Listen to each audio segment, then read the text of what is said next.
Teachers, and you're listening to Show X Live with Ken in his student accommodation all the way in Scotland, and Wade in his white windowless van? Uh-oh, I better get out of here. Enjoy the show!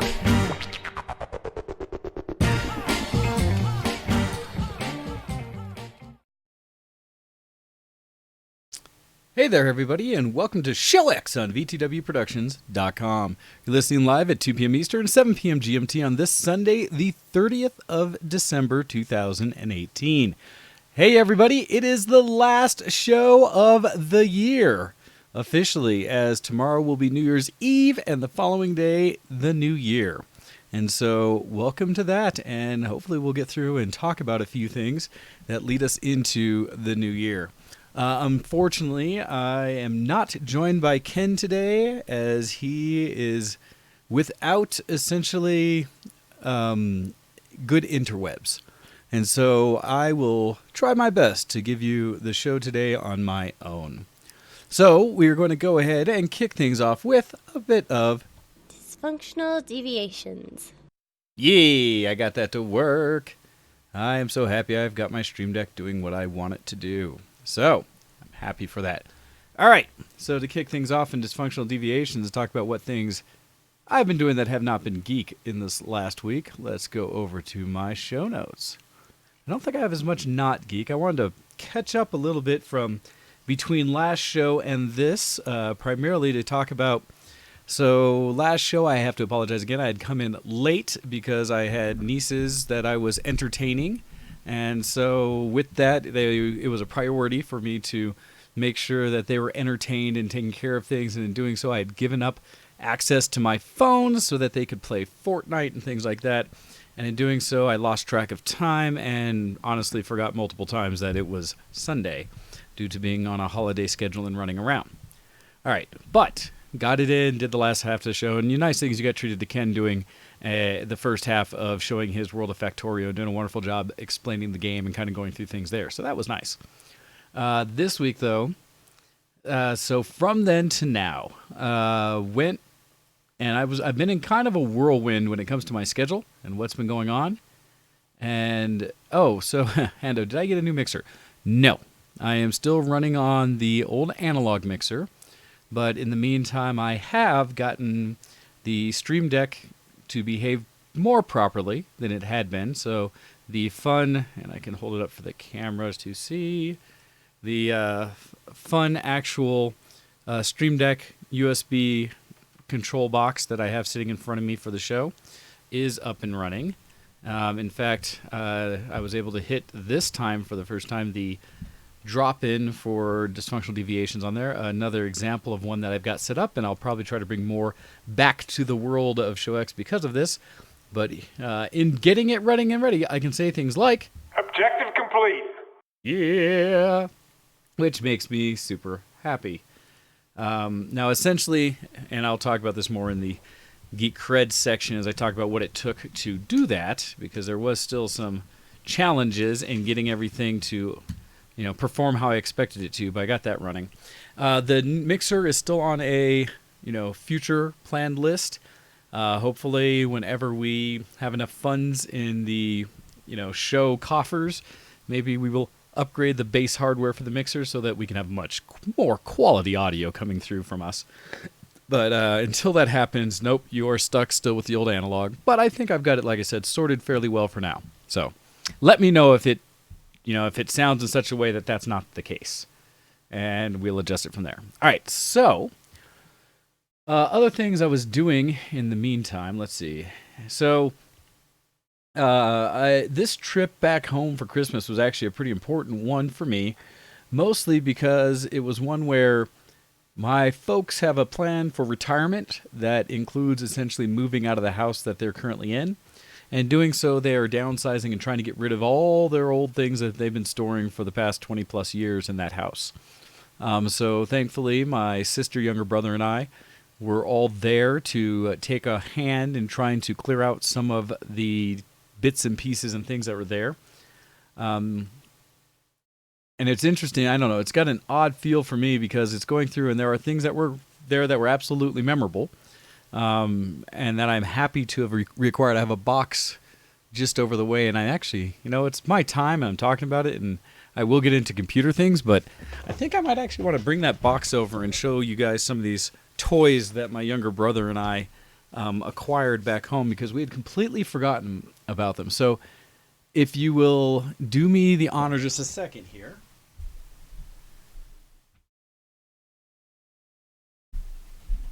And because I have a box here, now we divvied up the toys that we had gotten through because there admittedly in the box we had were some that were no question my younger brother's, some that were probably mine, and some that I'm sure we shared or had a mix between.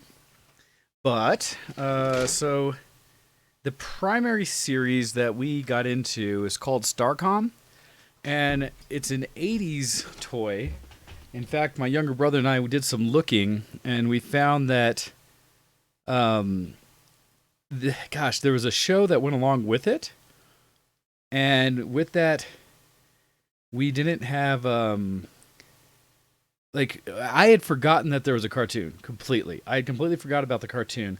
My younger brother remembered it. Earthweaver was like, "Oh, dude, there was totally a cartoon," and so let me see if I can find anything about it. But Starcom came out, says Starcom, the U.S. Space Force is a 1987 animated syndicated U.S. television series inspired by a motorized toy franchise manufactured by Coleco. Yeah. The characters are adapted for animation by series creator Brian Stevens, who also story edited the show. Starcom was produced by DIC Animation City and distributed, by Coca-Cola Telecommunications. So the thing that got us about it, again, was the toys, and I do not know if it started, because who knows, whether it was the toys or the show that came first. But in my eyes, it was the toys, because that's really all I remembered. And the toys themselves, let's see, did it say any more specifics about the toys? Like many 80s toys, the development of Starcom toy line preceded the development of the cartoon series. That makes sense to me. And the complete series of Starcom toys offered 23 figures, 6 playsets, and 13 vehicles on the Starcom side, while the Shadow Force was represented by 15 action figures and 11 vehicles. All right, so the whole point behind is, unfortunately, some of them are in a bit of disrepair. So a good example, do I have a good example in here? I will start with, I guess, the what would be the Shadow Force bomber. And so the Shadow Force bomber, this nice Delta kind of wedge design bomber, and what is awesome about this series of toys is, as it says, they're motorized. And in that meant that they all had something you could do that would pop out, do things. This one has cannons that would open up when you hit the buttons on the side. I say would. This spring on this one looks like it's... Oh, no, this one's missing. That's one of the ones that's actually gone. Unfortunately, these have been in a box since probably the early 90s, and so they've seen multiple cousins and nieces and nephews and kids who have played with them over the years. So it was one thing that my younger brother and I actually totally forgot they existed. And so we went through and started looking into them as we found them. As soon as we saw them, and I think it was a picture my mother sent out when she had found the box, as soon as she posted it, we were like, I know exactly what those are. Holy cow, I forgot they existed. But an example is this small fighter on it. So the two big factors were motorization, by these little motors that kind of were like wind-up motors, as well as magnets and things in springs were all kind of the big draw to these toys. Now, this is not going to be a great example. It's missing the cockpit piece here, as well as the side guns that also had the little springs. But what it did have is this articulation mechanism. And so, I would hit the other button to do the things, and you'll see it's really weak motor these days, but if you look at the shape of it, the little wings there, looking at the top, when I hit it, they start to extend out as well as the engine extends out. Now, what this did in a lot of these toys that was super cool is that it allowed them to do two things. It allowed them to change form and shape, which is always neat, but what was also really slick about it is it allowed them to, when they were folded up, meet a different form factor, and that form factor would actually use or work with all the other versions of the toy. So in this big open Delta Wing, or as it opened up into a flight mode, the action mode that you'd actually go around in it, it now could no longer fit on the other vehicles. But when you put it all together, there are these neat cutouts in the bomber that are basically the same shape as it. And because the other part of it being magnets, these metal plates, there's a magnet on the base, so that when I stick it in here, it would just attached directly in, and now it was basically a part of the bomber. To me, as a child, that is just amazing. Now, other aspects of the bomber, again, it has all of the spring-loaded things for cockpits and such like that. Really cool. Pilots and everyone fitting inside. Every character in it had magnets on the bottom of their feet, I believe in their back as well, which allows them to also, on any of those little spots that have metal in them, magnetize themselves onto it so they could fly around and do things like that. Just super cool. Another part of this, and like I said, my younger brother and I, we were geeking out. This one also had a little flip-over cannon that came out the back to protect itself in the rear. Things like this just always had little moving parts. Now, this one also articulating has a button here that when you hit it, this cargo bay opens up. And in this cargo bay, it also had a cool feature where it has a little ramp that you push the button and this ramp goes, where it fits the modular size of all the other vehicles or kind of pieces within the set. Also, in the ramp has little plates for characters to magnetize to, but just super neat. And it had enough strength to actually pick up the bomber with that so that you could land it and put the vehicle out. An example again of the springs. Now, I know this one's a little weaker, but this is one of the more complete ones we have. There's a little switch on the back, so it stays in this little mode that allows it to fit in or amongst any of the transport vehicles, and a plate on top so it can be captured or carried as needed. But as it articulates out, this little switch hits, and this one spring loads out a turret on top, little seat that folds out, and guns that extend. And so now it has this whole little turreted thing, as well as the wheels extended out to give it more stability front and back, and then little guns on the front that also pulled out. So you had this full articulated turret that turned around, as well as now this little slot in the top opened up and a character could sit in there, as well as one could sit on the back, and because those magnets would actually stay in. So again, for me, just freaking cool toys to have. So those are examples of just what really were slick to us as Starcom toys.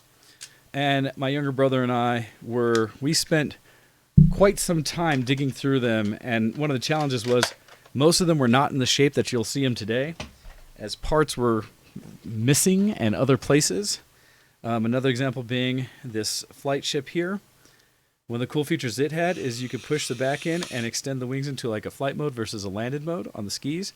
But because, again, it had those little gear things, when you click it, it would naturally articulate back down on itself. The other cool feature with this one is it had a extended thing with the trigger here that would actually have the magnet on the bottom, so you could fly it by and pick up those vehicles or containers and things like that.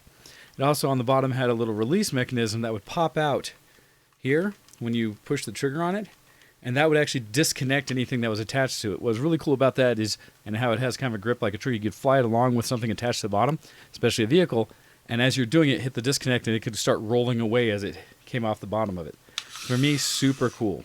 This one also had cockpit release, so it actually opened up the cockpit here for the character inside. And again, metal plates on it for other aspects where it would tag together. So again, all these reasons, these things were just, to me, super cool toys. I'm missing some of the guns and stuff on the side of it. It's seen better days, but for me, it was pretty epic.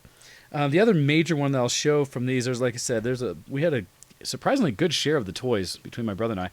But on the Starcom side of it, they had this massive transport ship. Now, we had kind of put pieces together to try to make it the most representative as it could. Unfortunately, we only had one of the main turret guns left. And on the side here, these two turret guns here we could not find. And so one of my goals also now is with any of the missing pieces is to potentially replicate, scan, or do something with them and 3D print replacement pieces to build out these full toys. And that'll be an interesting project to see if we can do that as well. For this one, the cannon would rotate. It had a little landing gear that would come down the bottom that you could rotate out, which actually made it sit very nice and flush. And the guns on this one didn't spring load, but they could pop out and I believe extend when they were there, so they could extend out and actually become guns that way. That was really slick. Also, the main cockpit would open on this one for your pilot, and even more interesting on this one was this back compartment, or top one here, would spring load open, and in it holds two crew members as well. Face opposite directions, and these were the classic toys too that I remember you had to put all the decals and stickers on yourself, because we looked at some of them, and some of them are young us versions of how well we could put them together. So that was a thing. But you can see that nice spring load of it coming in and going on there. How cool is that? The other really neat thing about this one, although this, even though it's the cleaner, better looking one, the mechanism motor in it is not working. you click this back piece, and what it does is it opens up, and in the one my brother kept, it's nicely motorized where this will actually slide open with the motor, and it has little wheels on the back so you can have it landed, it'll slide open.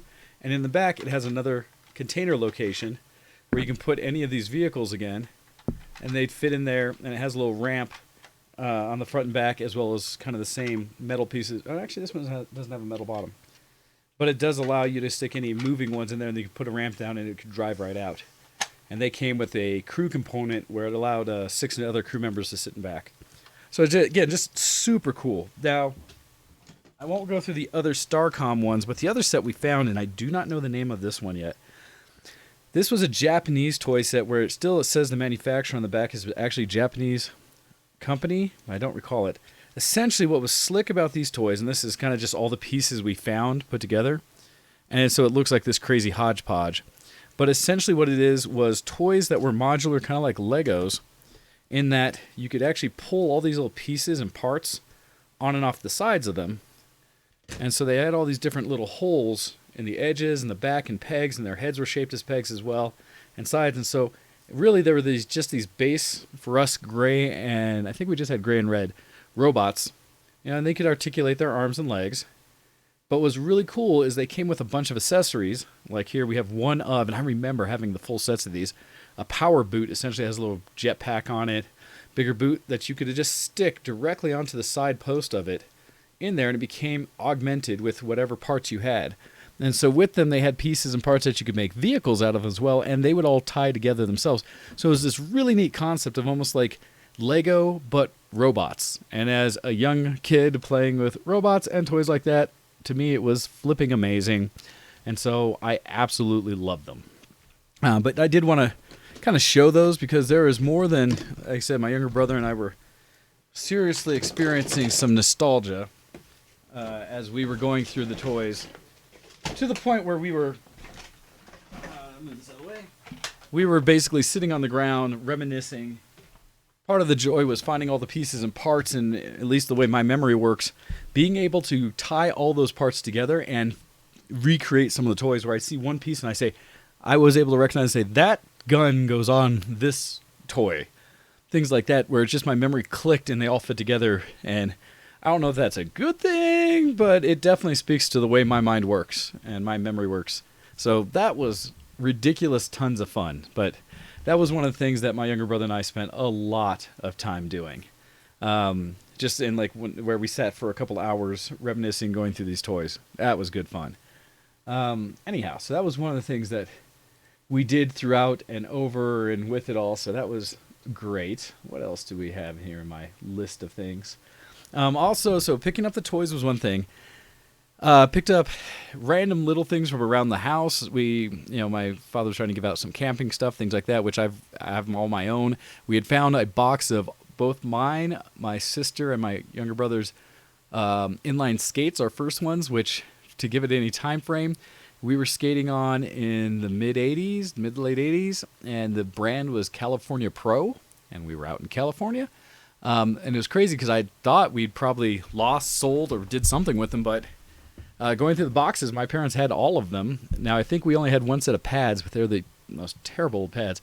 And it's funny, my mom was very much, hey, so you want to take these, right? And I'm like, no, I've upgraded since then. In fact, I'm running some Solomons and some really nice Rollerblade brand inline skates today, so thanks, don't need those. I would just throw them away. But things that I did grab, some organization stuff and things from the back, like workshop that my dad had as far as I remember my whole life. But more from a geek side of the world, which was cool, is I picked up 3 computers from my parents. The first 2 personal computers that my family owned, and I had mentioned back when we talked about interviewing my folks and kind of like how geekery happened in our household. So the first one I picked up was our original Apple II Plus, our original Apple II Plus. Beige box isn't even the right term for it because the color on it is more a yellowed beige. It's hard to even describe. But my father was good in that he kept the entire computer as well as a lot of the peripherals he had added to it. So it has 2 5 1/4 floppy drives. One's a full height, one's a half height, which I had recalled having. A breakout box which connects multiple pieces, and I believe it's one of the things that we use to connect joysticks to it. and the monitor, which was crazy because the interface for the monitor is actually an RCA cable. It's not even what we'd consider a regular old VGA pin, 15 pin or something like that. It was an actual RCA. I did try, blew out the dust bunnies from it and wiped out the outside, any of the dust and things on it. And I did do a real quick plug it in to see if it would work. And as far as I can tell, no life. Now, I'm not surprised. I probably need to look at the power supply to see if anything has leaked out over the years. And I may have to refurbish or figure out if there's a way to do that. But it's all otherwise the original stuff there, and that's awesome. Although I don't have any software, I'm going to have to do some hunting to find some actual 5 1/4s to see what I can do with those. Because I'm pretty sure the Apple could ever only use the original 360. No, it could use double-sided, so I'm sure it was able to do 720 discs, double-sided 360s. Okay, but I have to find some of those to even get anything to run on that. The other computer, or second computer I pulled back, was our original IBM 8088. Which, for people who recall, is basically the first IBM-based or 86 architecture PC to really come out. I think there was an 80-something series, like 60 or 70 series one or something came out, but the 8088 was the first real desktop PC that consumers could buy almost anywhere. And so we got that. I have not opened that one up at all yet, but my father also had the original PS2 keyboard for it, and there were no mice for those then. It was all DOS-based. And the monitor for it as well, which is just a little gray box like that, tiny. And that one is a VGA 15-pin. And I know it looks rough because it doesn't have the covers on the front, and I don't recall if the form factor allowed for them back in the day. But it has 2 hard drives in it. And I remember when we got the 8088, it had no hard drives in it. It was just floppy-based. And at some point, my father got them, and I swear, I haven't looked at the sizes yet. The first one was like a 20 megabyte hard drive. So I'll be excited to start cleaning up that one as well, see if the power supply works. My goal is probably take both of them and get them refurbed enough to run, to actually be able to work, and hopefully put them up on a shelf or somewhere where people could come and actually see these classic computers and play on them a little bit, have some basic software for them. Nothing major and not out in the open where it's like a constant, like I'm going to actually compute with them, but more just as a nostalgia thing to make actually have some usable ones versus just like my wall of shame. And so that'll be fun. And it's honestly what started me in the PC and computer world as a child. So I'm happy to have that. Along with that, and I think it goes with the Apple originally, but it was also in the story my father told. He had our original dot matrix printer. So the original printer is there too, and I grabbed that. It's a brick. That thing's heavy. And it's only so big. It is not actually that big of a piece of technology, but it is heavy. I'm going to be curious to see if that'll work. I have no idea how to get drivers or anything set up to even do any of this. There'll be some research involved because that's taking me back. Back before there were just DLLs and USB and things were just manually, automatically installed. You had an install disk. I have no idea how these run. I know it'll be through an LPT1 port, essentially, direct parallel port connection. That's going to be crazy. Definitely, show my age. But hopefully I'll get those all running. My mom also gave me a box of printer paper that was the original, has the holes in the side, printer paper to feed it in a continuous stream, so I have that as well. So if I can get it all to run, and if I can find ribbon that will actually work with it, hopefully I'll get that to go, and I can't wait to hear the classic printing of text on one of those. I'm hopeful. It'd be a lot of fun. So we'll see what happens with those. Those I picked up. I got some tools as well. My dad had a nice miter saw type electric saw from Craftsman or something I think I picked up. That was a little more of a challenge to get in the car. The other computer I picked up, though, and this was more an oddball because I don't remember ever having access to it, but I remember when they were a big deal, and I remember when I first knew about them. So I don't know where my father acquired it, and I have no idea if it'll work. The back of it looks like it was sitting in salt water, honestly. But I have, and this thing's heavy as heck, an SGI Octane, an original Silicon Graphics computer, Octane, where my father still maintained we had the keyboard and the monitor for it, which was an old LCD. So it's not ancient computer, but the LCD was only maybe a 15-inch LCD and weighs as much as a modern computer, I would say. This thing weighs by itself a good 15 pounds. It's kind of ridiculous for an LCD, but all with the kind of dark bluish color on, actually almost the same color as this SD card, kind of this dark bluish, almost purplish color, and just a beast to plug in. So I'm hoping to clean all that up. I'll open up, dust it out as best I can. That one is going to be tough to get into. I think all the actual, like, not regular motherboard components like we'd think today, but it has almost pull-out server type, component things that you have to unscrew from the back. So I'm going to try to disassemble it, clean it all up, and see if I can get that powered on. That'll be also part of the list, because I remember when SGI machines, especially Octanes, they're just graphics things. They were used to do 3D rendering back when 3D rendering was not something you did at home. And so I don't even know what those boxes originally cost. They were like 15 grand and more, and I only ever saw in the wild a handful of them. And one of them was like at a Disney park or something doing rendering. Actually, it was. I think the first time I went to Epcot Center or something like that, one of the places there was a technology area, and they had SGI machines there running demos of real-time ray tracing in or not real-time so much, but ray traced images. And one was specifically a toaster example. And so that was the kind of box that was used for it. So I'll be curious to see if I can get that running. I don't even know what the OS is on those old boxes. So it'll be really interesting to see. That'll be, a long-term process. And I've had people kind of mention it as I posted on social media that I got them. Like, what are you doing? Just grabbing more, ancient technology, garbage to store in your house? Like, no, this is history. This is my childhood and memories that I'm going to try to also refurbish and bring back and see how it works. So that was a lot of fun for me.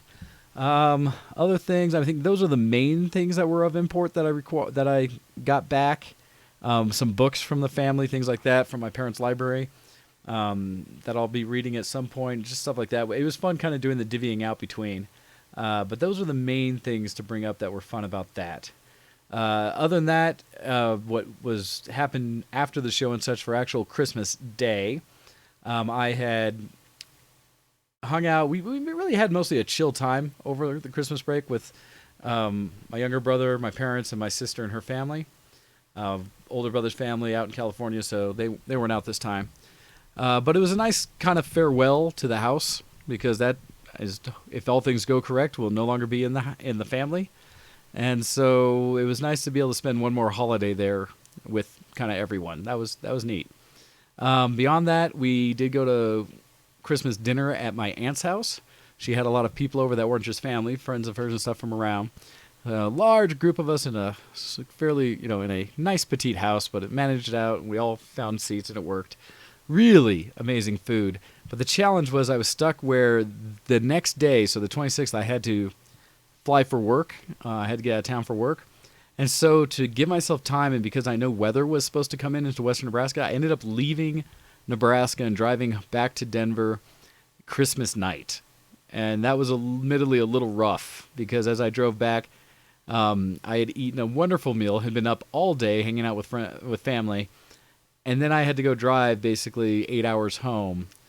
And there was definitely some moments I had to pull off, take a break, grab some food, some caffeine, and walk around a bit, as it was wearing thin on my constitution. I managed, got home safely, but it did take longer than I would have if I had been able to just power through.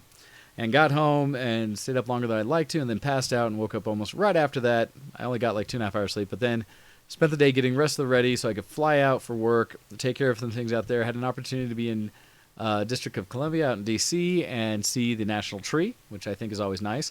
I really wish more of the things around were lit up with Christmas lights, but I at least got to see the tree and some of the monuments on the day after Christmas, or I guess 2 days after.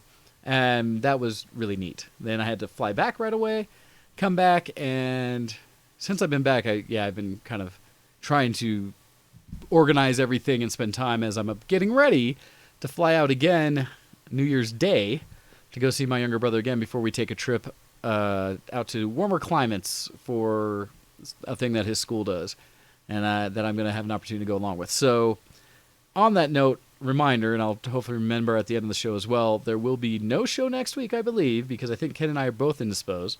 But then we should have a show after that. I'll be remote, and Ken will be, I think, back. So hopefully be able to manage it the next week, the 13th, I believe, or something like that. We should be back. So we'll see. So that's been my kind of whirlwind schedule running back and forth and what's been going on. Other than that, and this is a story I've been telling some people, mostly because I laugh at it a little bit because it's my own fault.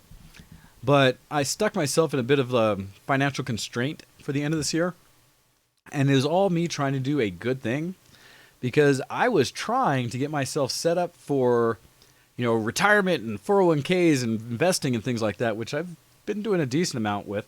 But I learned that I have a HSA account, a health spending account, and unlike an FSA, the money that you put into them can carry over each year, so that you can have a larger pool to pull from. Where FSAs, if you don't use it by the end of the year, they go away.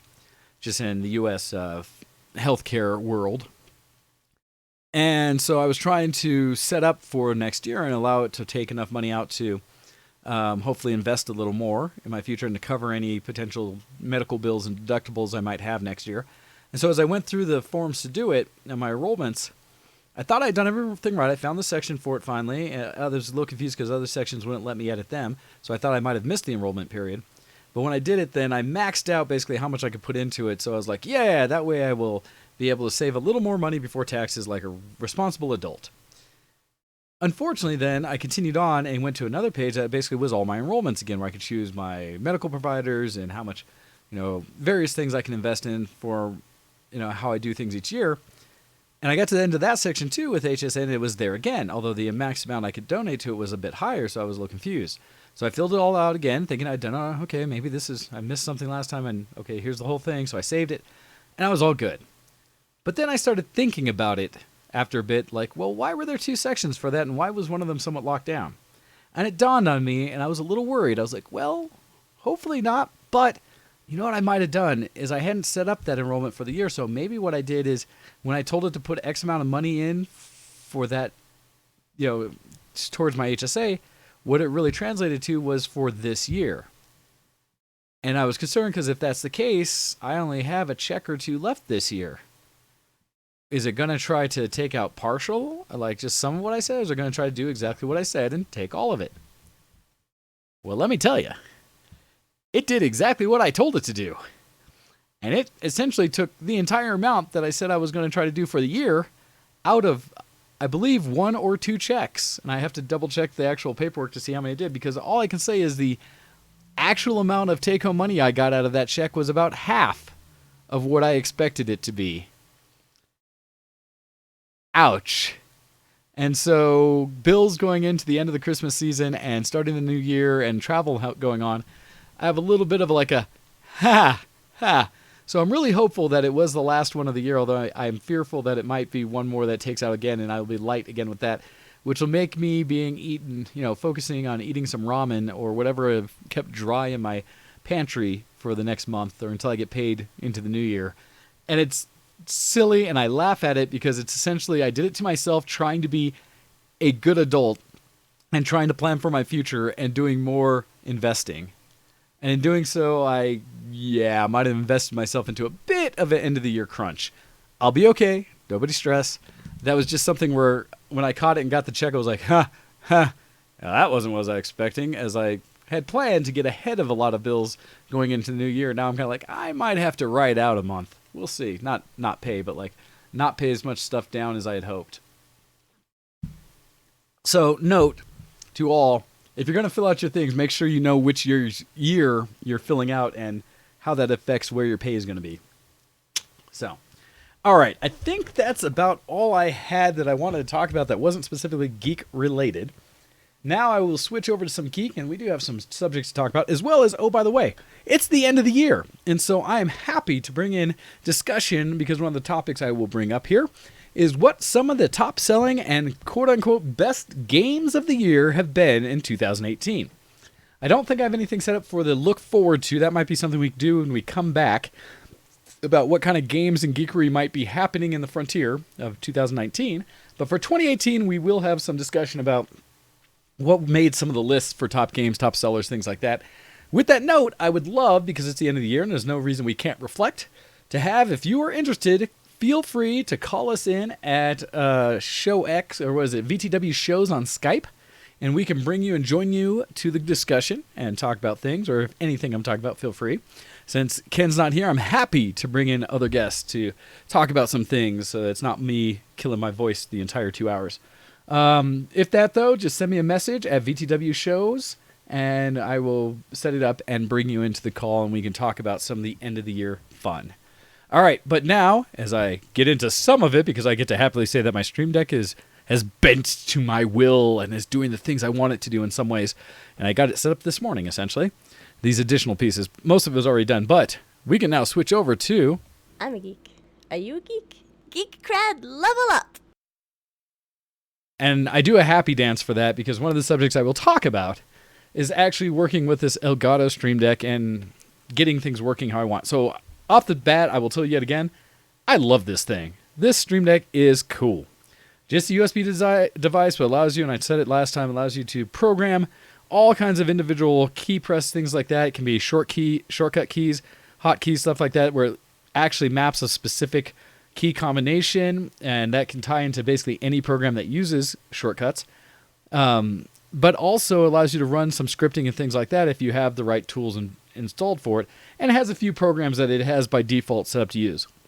The challenge I had with it, that I've been suffering with, and where last time we used it, it didn't work out, was they did an update to the software from Elgato, the actual Stream Deck software, that supposedly allows it to work as a, what do they call it? Basically its own stream box, in the sense that it'll allow it to drop any kind of audio files directly into and play them directly through the software.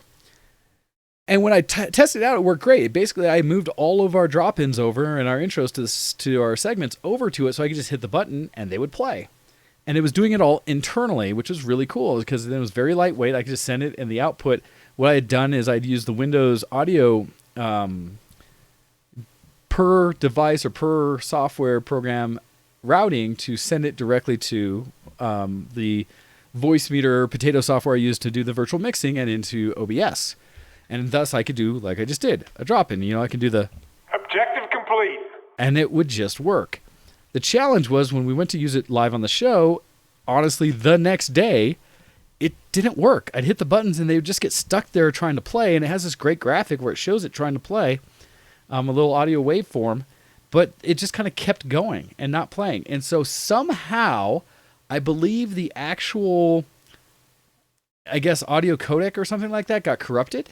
And I tried to see if it was my virtual software, if it was Voicemeeter or something, and reset all the stuff there. Didn't affect it. I actually uninstalled and reinstalled the Stream Deck software, and I got to play one time where I hit the button, got set up, hit it play, and it played. And I was like, yes, it's fixed. And then I went to play it again or any other button, and the same thing happened. So I don't know what did it, but there was something that has corrupted the built-in MP3 player, which was so clean and simple, and I want it to work. So I'm hoping I can send out like a thing to Stream Deck and say, could you fix this? I'd actually think it's a wonderful tool. But in the meantime, what I started doing some research on is like, okay, there's got to be a way to button press cause things to happen, because there were controls in there to control things like your media player in general, to control Winamp. Well, actually not to control Winamp, to control other things though. But what I did go and do some searching on is I found some programs that allow you to send controls to Winamp, because we do have that set up for the pre-show, and it's what we had set for all of our previous drop-ins and things like that, and transitions. What I found was a software, and I'm currently using, called Clamp, which essentially allows you to take keyboard commands or shortcuts and send them directly to Winamp, but more so as a controller mechanism than just hotkeys. You can actually run scripts. And so with that, I found some conversations that were out there, and it's crazy because this software, it's a tiny little nothing exe that was last updated in, I want to say, 2007 or 2010 at the latest. So it's been sitting out there for quite some time, but it works. And what I did, and I wish, unfortunately, it's so old that the actual website that they reference in all the documentation talking about that shows all the shortcuts doesn't exist anymore. In fact, I was looking around like, and I found one post that listed out a good share of the comments and actually came out with an example, which I completely ripped off and used. And that example basically tells the software to make it uses a separate playlist than what's in your playlist list, like it's an active current playlist, to add a song to it, play it, and clear the playlist. So it kind of does it all in one quick boom, and send it to Winamp. And so now what I've done is for each of the buttons I have it set up for a specific sound file, and it's invoking Winamp to play them without, thankfully, negatively impacting which playlist is there or changing the playlist that I have set up. That was one of my big concerns, because it has a clear all piece of the script, but it's working. And so I have been able to forcibly get the audio files to work so I can now use the Stream Deck how I intended for some of our stream and have drop-ins. And so I no longer have to suffer through Noob! Nintendo Play. And with that, hopefully it means you will hear more drop-ins go forward as we do the show. And so as I continue to try to improve things and make things new, one of the things that I will be doing here is, because I think that's been something that we've always loved in the community. We've always liked having our drop-ins, ways to play and kind of accentuate moments in the show or things we're talking about. So I'm going to go back through the list of ones we have and try to put more of those together in there to get some of the fan favorites.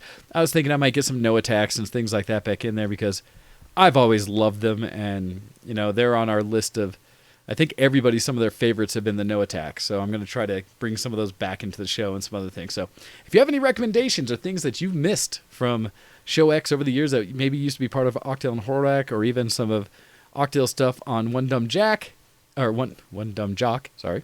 Some of the stuff he used to do with his sports show, those kind of drop-ins, I do have some of those. And so if there are some fan favorites, hey, let me know, and I will do my best to, put some of them in there and find the appropriate place. It's cool. Let alone some of the other things I can do with this, which automatically tweet out when the show, like there are default tweets that the show's active, things like that. I can change modes between how many hosts are there or not, as well as potentially, if I get these set correct, do my transitions bringing up, and last time it kind of broke again, but I'll see if I can get it to work in the future, but where I can see my main windows and stuff like that, what is up on the screen, so that I don't have to reach into OBS itself while we're doing the show and click the little button, maybe click something wrong. I can click these big, bright, beautiful buttons that are scripted to do specific tasks. So that is my hope as we go forward. One of the cool ones, I'd already talked about the Stream Deck as a whole, but that has been part of my quest here, is to continuously update this and get it to be a more streamlined experience on the show. That's the goal of it. So doing that. All right, what else did I want to talk to as we went through this? So gaming-wise and things that have been happening, I had mentioned it somewhat in kind of the transition about Christmas and things like that. Come to find out that my nieces are huge fans of Fortnite. And, oh God, that in a way it hurts my soul, I will freely admit. Mostly because Fortnite, although it fits in this whole narrative, if you will, of what I think of Fortnite, and that is that it really is a game for kids. I don't know many of my peers, if any of my peers, who actually play Fortnite, but I know it gets played a lot. It's got some of the highest numbers on any of the services for money made, people attaching and playing it, and smart on them, they attach it to every device they can. And so for my nieces, they were playing primarily on their computers, but then one of my nieces doesn't have a computer, and apparently her iPad type tablet or whatever isn't strong enough to play it. But I had at one point installed Fortnite on my iPhone, on my main device, mainly because I had seen an update saying that it plays at 60 frames per second on certain smartphones. And I wanted to see what that looked like. And I admit, it does look really pretty. My challenge being, I don't believe that a phone is the right interface for a game like a Battle Royale, especially something where you really need to see in the distance and be able to somewhat precisely interact with the things around you to shoot things, build things, stuff like that. It works, and you could play it, but I definitely feel a handicap with the control scheme on a touch device compared to having a keyboard and mouse. But I was at a time where I got to watch my nieces both playing on their computers and my other one borrowing my phone to play Fortnite all together. And that was pretty slick. One, that it does have the crossplay between devices. That's honestly really cool. Did it absolutely slick. But the fun part, or the challenge for me initially, was watching them play, where I was just like, how are you surviving? What are you doing? Because they love to grab vehicles and just run around, drive around, do silly content like that, versus where I never saw them actually fighting anybody. And I come to realize, because this is how little I play Fortnite, they weren't actually playing really in the Battle Royale mode, and they have another mode on there that I have never played because it's the one that you have to pay money for, that I think is a single-player experience or some kind of co-op something story mode. I don't know. But the other one they have is they have a creative mode set up, which is kind of a sandbox where you can go into the world and just run around and do whatever. And that is, I think, where basically my nieces spent all of their time. Which makes sense, because if they were doing the shenanigans they were doing in the regular game, I don't think they'd have lasted 5 minutes, if that, not even a minute after drop. And so it was neat that they had that as a way to play, but at the same time it caught me off guard because I thought they were actually playing the Battle Royale mode, only to come find out that nope, not at all. They were not doing Battle Royale.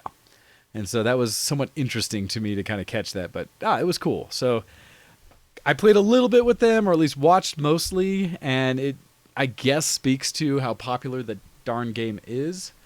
And it's out there, whatever.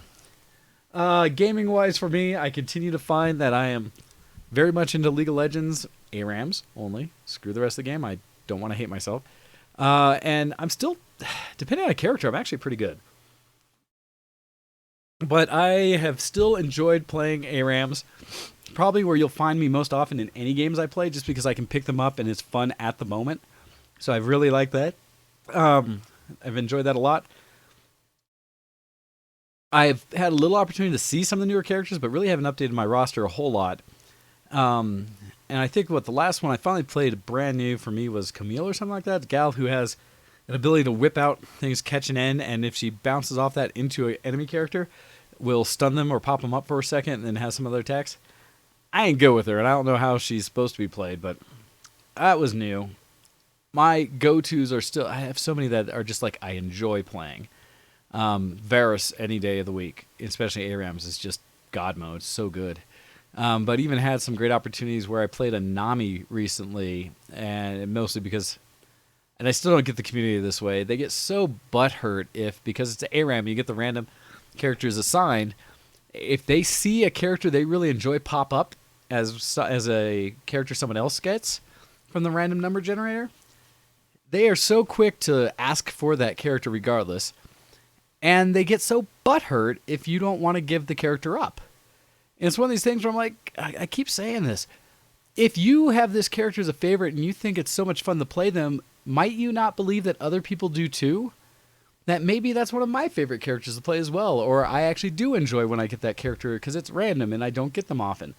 So I get a little annoyed when it's like every time I get certain characters that I believe are a ton of fun and some of the best in that mode, it seems like there's almost always someone who's going to request from it. And it wouldn't be so bad if they tried and you say no and it was no big deal. But I get so many little whiny kids in there, I can only assume. Thank goodness I don't hear their voice chat, because they sit there and they message and they just kind of spam it where they say like, you know, hey, give me that. Hey, I really want that. Hey, you don't understand. I'm so amazing with that character. Come on. And I always want to respond like, well, maybe I want to play this character. And if you say no to their trades, they seem to get butthurt and start becoming little pricks about it. And I just don't get that, because if you don't, if you want to play a character, you can always request, but if they say no, then deal with it. And especially when a lot of them were trying to trade characters that are just, in my opinion, terrible, or not someone I'd want to play, because even more so, then it's like, no, I'm not going to give this up and use one of my rerolls just so you can get the character you want. Sometimes I've given in if at least they have a character I will play, but I don't know. I wonder about that mentality, and I would almost love for someone who kind of feels that what I assume is entitlement towards a certain character. I would love for them to let me know and say like, oh no, I should totally be the one who always plays this character because I am so special. I want to know why. I want to know why people think that they should be the ones all the time versus, oh, that person must want to play it too because they didn't trade, so okay. That would be fine. Oh gosh, sorry. That's just something that really frustrates me. Anyhow. But I have been playing lots of League of Legends, still enjoying that. What other things? While the trip, I did a couple mobile games that I jumped on. Arguably better or worse in some cases, but the ones I started playing, lots of Words with Friends, because my family plays the heck out of that. Also, there was a new release, and I forget the company who's behind it, but of the classic puzzle game Lemmings. And it's funny because I've read some reviews of it, and people have been like, it's so bad, blah, blah, blah. I just like... I don't know if it's the monetization, the fact that it's a mobile game, they're asking for you to pay for additional energy to play more in a day or to unlock boosts and things like that. For me, it's not really about competing against anyone else. It's just getting through the actual puzzles. So I liked with that. And yes, and here's the problem. In a way, Hando and St. Uther, both of you, I kind of wish I had the voice on for them, because in a way, I would almost accept the whining if I knew the age of the person whining. Not accept it in a way that I appreciate it, but at least go like, oh, okay, well, that makes sense. It's a child, right? I don't know. Maybe these are like, people my age. And it's not even about the age or the group they're in. It's freaking entitlement. Anybody who feels like they are the ones who deserve whatever it is for the thing they're looking at versus anybody else having the need or right or be just as much deserving to experience it. That's what bothers me. Okay, the other game I've been playing mobile is one called Sniper 3D, and I think I saw my father playing it, is what kind of brought me up to it. Another free-to-play, and it has a similar model where it's, you have a certain amount of energy, so you can do a certain number of activities in a time frame, and then it recharges over time in the real world, or you can pay money to do it more often. So again, I have a rule with any of these games: as long as I don't have to pay money for them at any point to get ahead, I won't, and I may still play them. But it's one where it's a silly concept, but you're basically a sniper, and you get to go around the world and you try to find someone who's been identified either by a picture of them and kind of what it's a three-dimensional game, and the characters are generated from obviously a set list of kind of features, be it colors of, skin and features like tattoos, to the color of the clothing they wear, to the accessories they have on like their heads and things like that. But I used that, and I was able to go around and actually, you zoom in, you have a little zoom thing and time to go out, and you have to get on them and try to shoot them and kill them in time. And the weird part about it is because initially they're kind of right in front of you, but a lot of times they may come into view for a short period of time, or you have to deal with multiple enemies or things like that. It actually makes it a little bit more challenging. You have to balance finding them from a zoomed out perspective and then zooming in to a point where you get a target and shoot them. And there's upgrading of the guns and different kinds of guns, stuff like that. Some of it requires premium accounts, which you'd have to pay for. Stuff I don't care about, but that was another game that for me distracted me a little bit over the holidays as I played it, not as much, but a little bit, and thought it was fun. So I wanted to bring those up as some of the things I've been doing to play, game, distract, do things like that. And hello, Babs, and Happy New Year's to you and your family. Hopefully they all got their gifts and are enjoying. That's another piece where I need to play makeup, because I did my job as an uncle, but I didn't do my job as a sibling and get everybody their proper, we had decided on food items this Christmas for people. I got so caught up with all these things I was doing that I did not plan accordingly to get the food item type things out to family that I need to, so I still need to do that. So look for that in the mail at some point here after I get back from trips. All right, other thing I want to talk about before we take a break. Actually, I should probably look at what am I going to play during that break. But let's see. I'll start looking at that as I bring this up and start talking. I have been starting to try to play with some streaming again, and I don't know what brought this about. I had been... Oh, I know what brought it about. I do. I have not been streaming games for a while because I've had issues with some of the stream kind of chopping games as I play. One of the things I did recently is I completely uninstalled OBS and reinstalled it, and I'm hoping that might help out with some of these as to how I'm capturing the games as well, because whenever I'd play League of Legends and stream it, it would suddenly get just very choppy in a way that affected my gameplay negatively, so I was like, nope. And I was struggling to get it to work well with Black Ops 4 and some of these other games I've been playing. But what I did work it out, and thanks to Miss Copy for helping me troubleshoot it, or basically being there for me as a sounding board to let me know how it was doing as I was changing things. But I have been doing, yesterday and today, some more VR streaming. And in doing so, what brought it about is I saw a post on social media saying that the League of Legends, so Riot Games released KDA song that has stormed the web and has been all over the place, was released as an official song/map within the game Beat Saber, which is a VR game that I think everyone should play. For me, it's one of the most entertaining VR games I think available right now.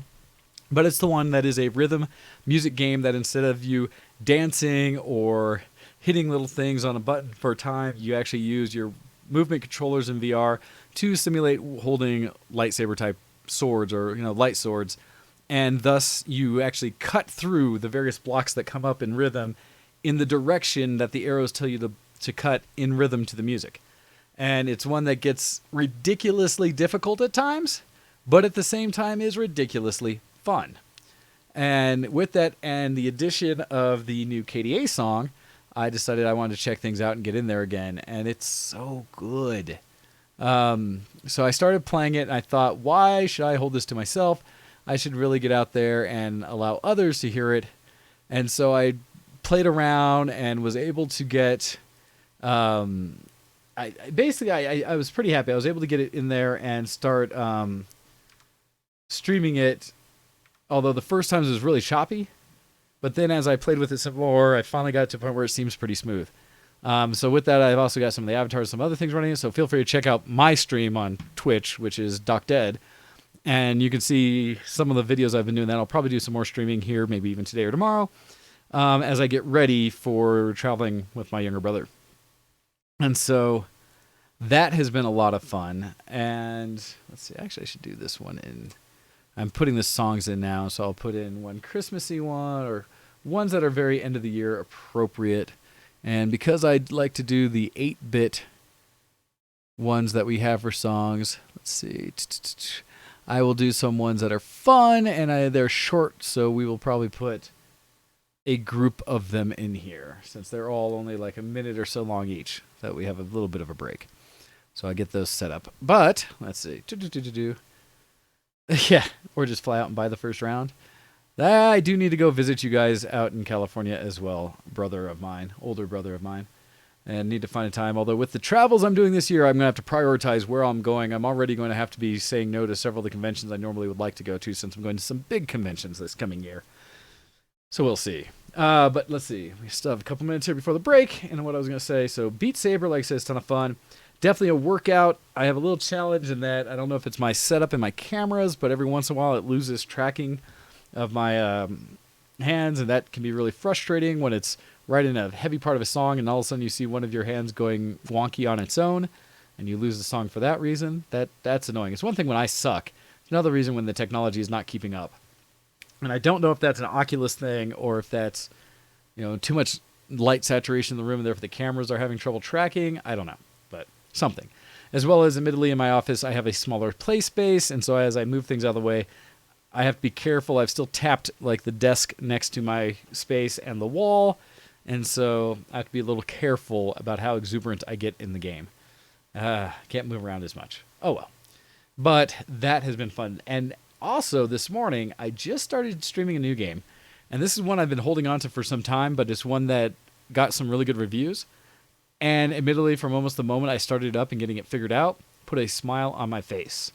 That game, which I don't know if you have to play in VR. I know it's really designed for VR, but the game is called Moss, M-O-S-S, and it's specifically a point where you help along and take charge of this little mouse character named Moss.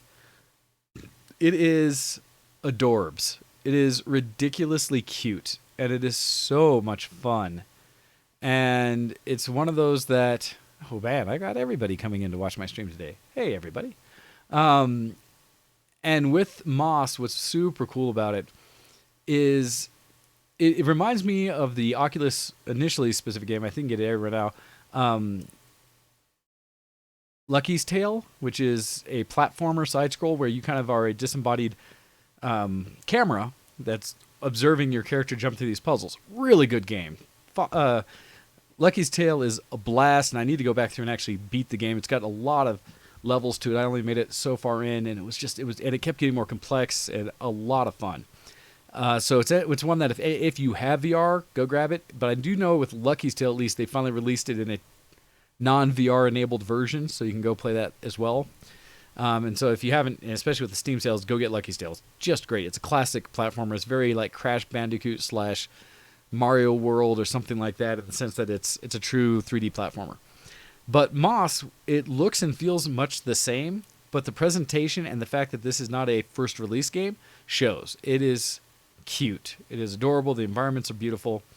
And you are still kind of this disembodied camera above it, but you are actually known to be in the world. It's one of these new trends I've seen with a couple VR games, where even though you're working with a small avatar or character in the game, you exist to a degree. Now, in Moss, you don't exist for everyone to see, but you do exist for Moss.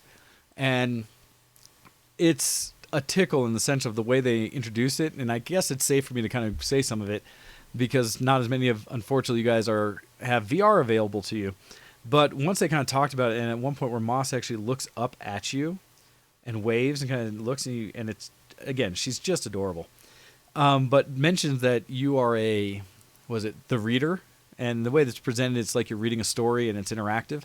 So you have a book that you actually turn pages on and such, and then it goes into the game and you're now participating.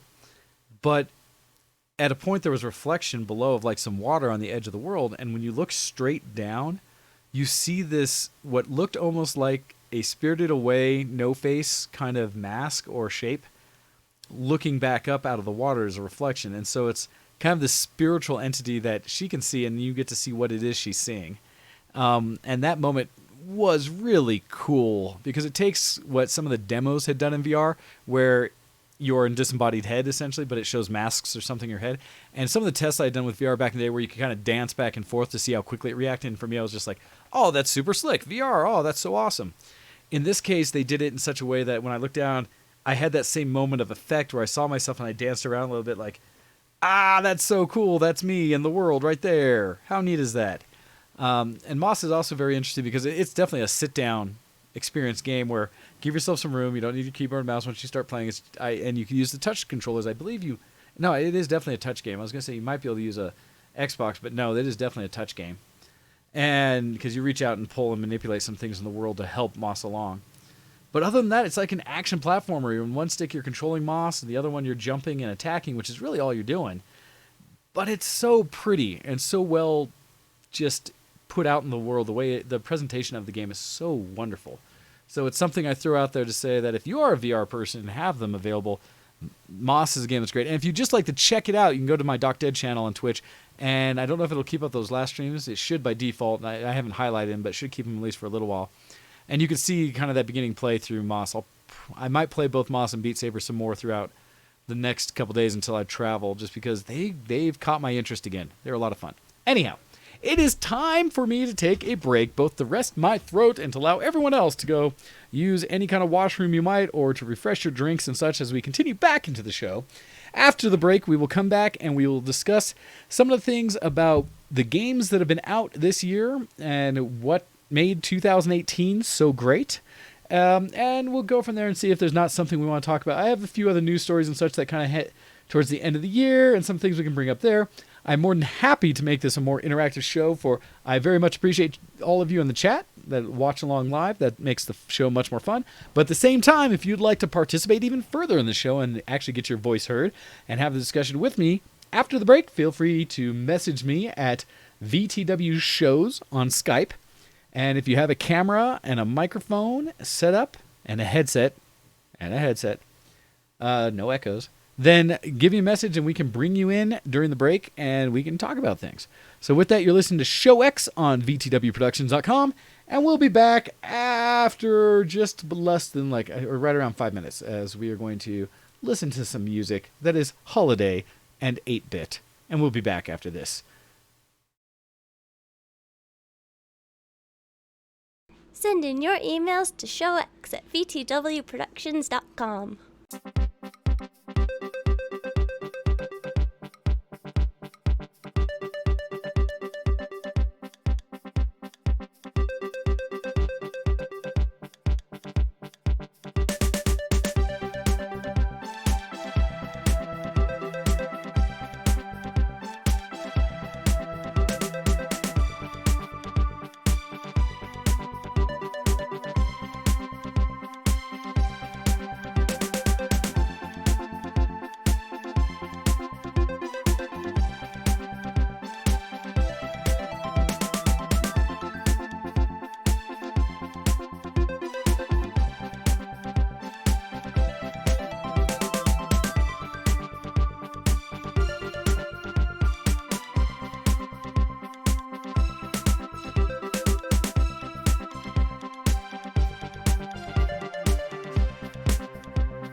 listening to Show X on btwproductions.com.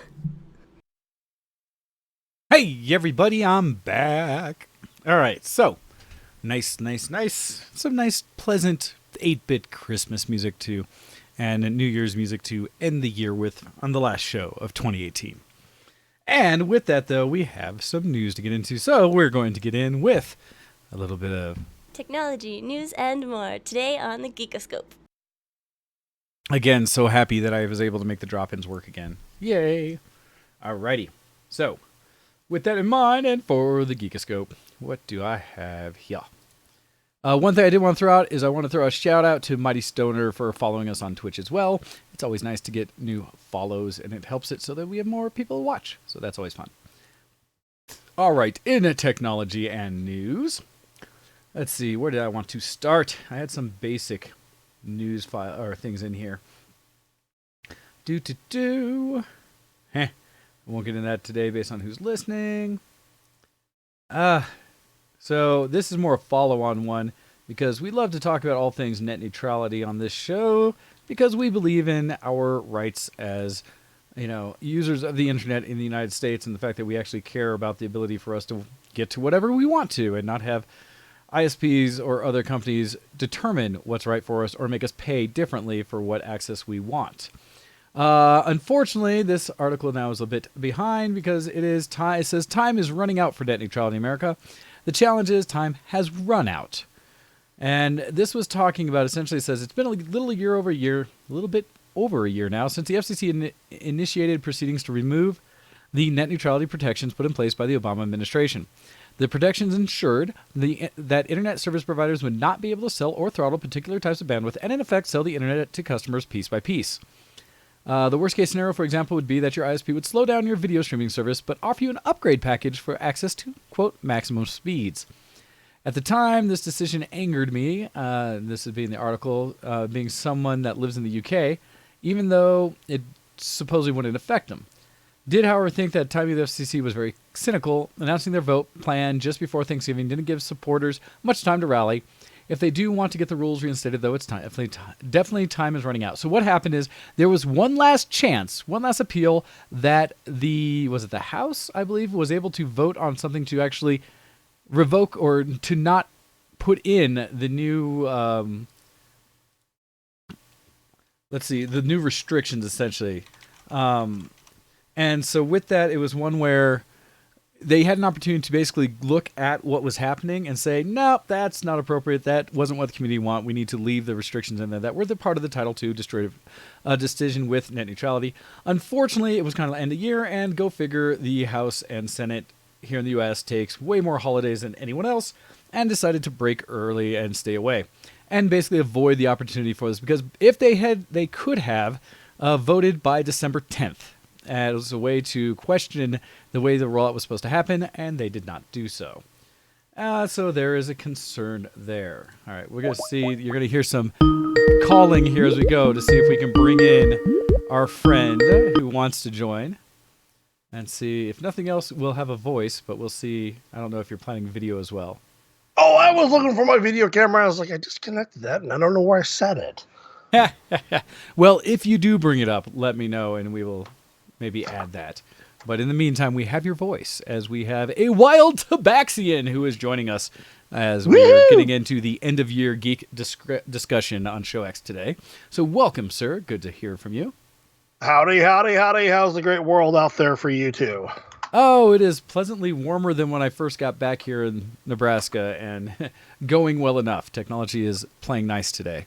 So, yeah, I saw the snow pics you were posting. It's like, oh, nice. Oh, yeah, coming back, it was the western of Nebraska was snowing, and when I got here, actually, it wasn't so bad when I got back from that. When I came back from D.C., it was like 50 and raining in D.C., and it was like 12 or 20 degrees here or something.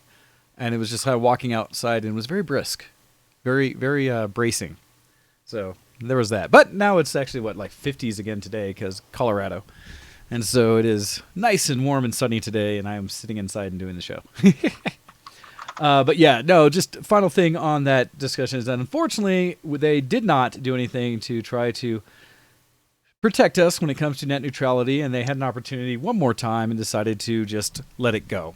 some of the discussion, I believe, it was mostly, I believe, the Democratic side saying that, oh, we have plenty of time to take care of that in the beginning of the new year. That they said they will put in some new things, as all we do is we allow the current FCC to blatantly disregard the majority of consumers' opinions, and in a way that personally I can only assume is to provide benefit for telecom companies and a way for them to throttle and make more money off its consumer base. And now you know which way the money flows in governments.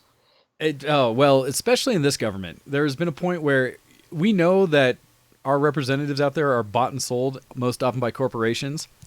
But in my opinion, at least in this specific issue like this, where you have people being put in charge of groups like the FCC, EPA, and all these other organizations within the government that don't get as much like regular scrutiny from the consumer base, from regular citizens, are implementing a ton of changes, in a lot of cases under people's noses. I always bring up the net neutrality thing because that's relevant to the show. And there's one that I need to research further on, so I'm hesitant to say it, but I had seen some discussion about the EPA reducing some of the restrictions on disposing of nuclear waste, such that True. Right? I had heard about this. I say that because I want to vet multiple sources. I don't want to go off one article, because that's one of the things I hope people on social media will take a little more ownership of the information they put out, or go back and forth on, that they get a few sources before they just say something. And so admittedly, I've only got like the one source that I read anything on, and some little scuttle around other ones. But if it's true, I'm really concerned, because they're basically, it sounds like, making it so that there's a lot less nuclear waste that has to be disposed of in the full way that we've done for years to protect us. Because, and this is some of the commentary on top of it, essentially it costs so much to do, and there's companies that don't want to spend all that money on making us safe. And therefore, if we just make it so that the government no longer calls some of the waste deadly, then they don't have to dispose of it like they do other stuff. The terminology. Yeah, right. And, and personally, I'm of the opinion that nuclear waste isn't one of those things you play with, but that's just me.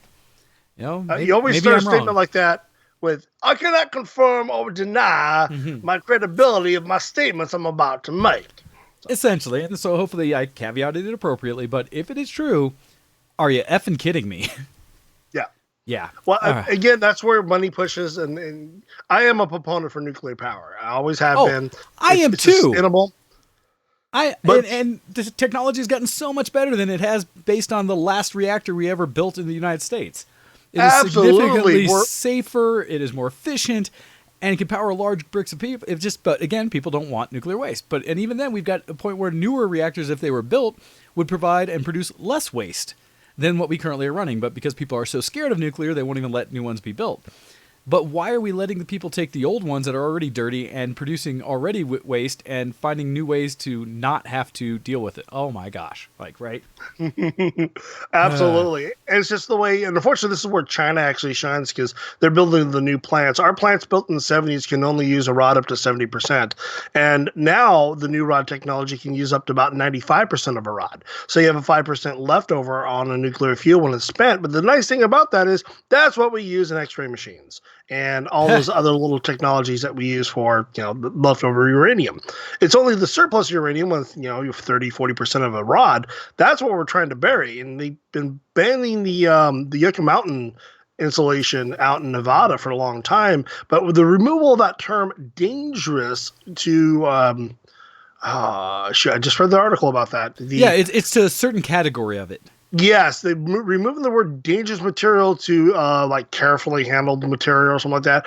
They can now move it across state boundaries to other states that will allow that kind of storage for that kind of material.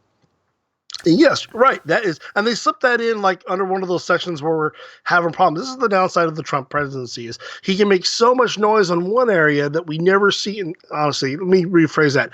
Any presidency, when they make noise one direction and Congress starts slipping little things on the back end here, hey, look, this is shiny, but we're doing all this. I know it's not technology, folks. Well, that's just the way life is. This is life, and there is a technology aspect to it, because it's not like we've implemented any new technology to make it cleaner. No. This is just policy reclassifying. But it's something I bring out there because it goes along with a lot of these little subtle things that are happening in government today.